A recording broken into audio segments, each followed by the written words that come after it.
funny how a book can appear just when you're ready to break free from your own patterns. That's how I stumbled upon Breaking the Habit of Being Yourself. I wasn't searching for anything quantum or trying to reinvent my spiritual life. I just kept waking up, feeling trapped in a loop I couldn't escape. Same reactions, same fears, hitting the same ceiling in different areas of my life. Then a whisper inside me said, "You're more involved in this than you realize." That whisper nudged me to pick up the book. What struck me was the idea that most of us aren't truly living our lives. We're merely repeating them. Who we think we are is just a collection of practiced thoughts and memorized emotions. Unless we interrupt that cycle, we keep recreating the same reality over and over again. Beneath all the science and diagrams, the book is about having the courage to stop echoing the past.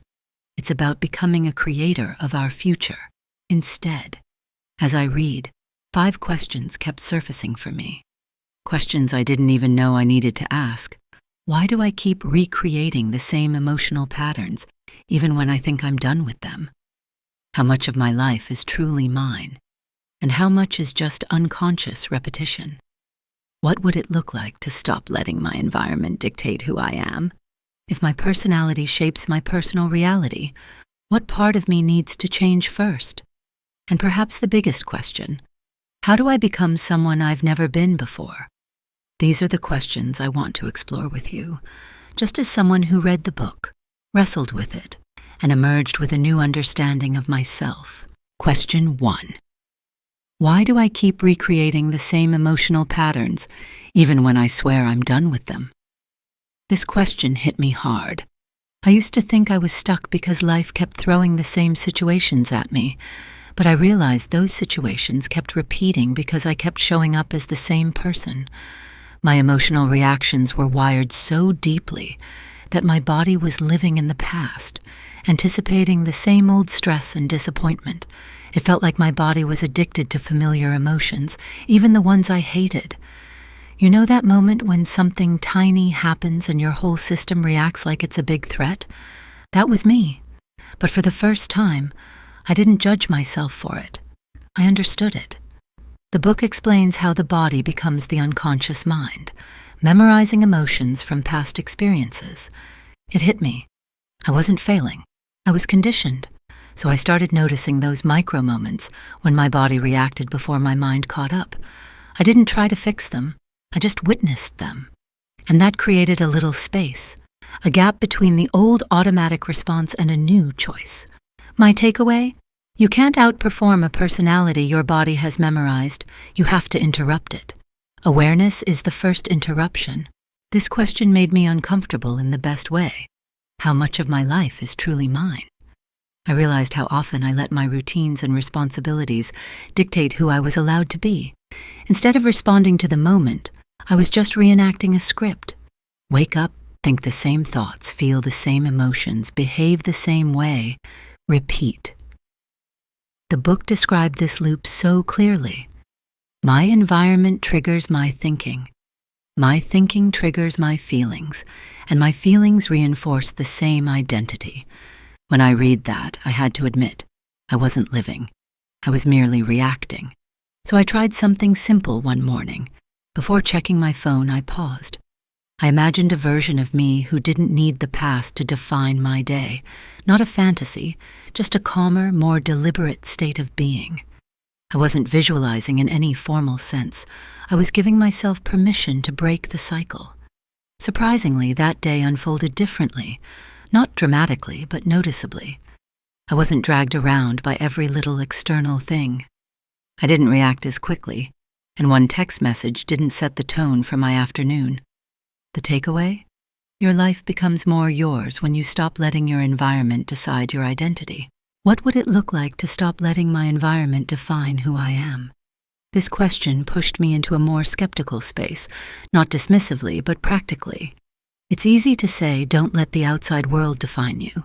But doing it? That's the challenge.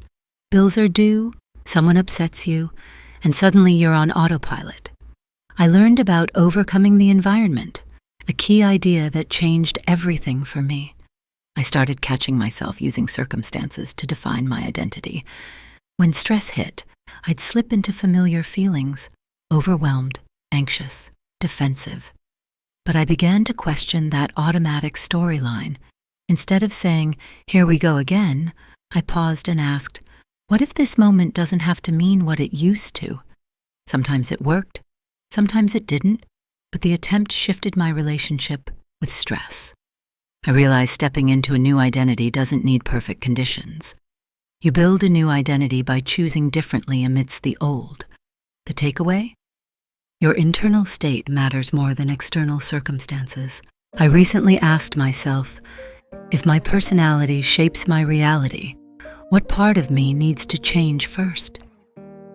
This question sparked a shift in my mindset. The book I read emphasized that our thoughts, emotions, and actions create our experiences. I realized I didn't need a complete overhaul. Just one small change could make a difference.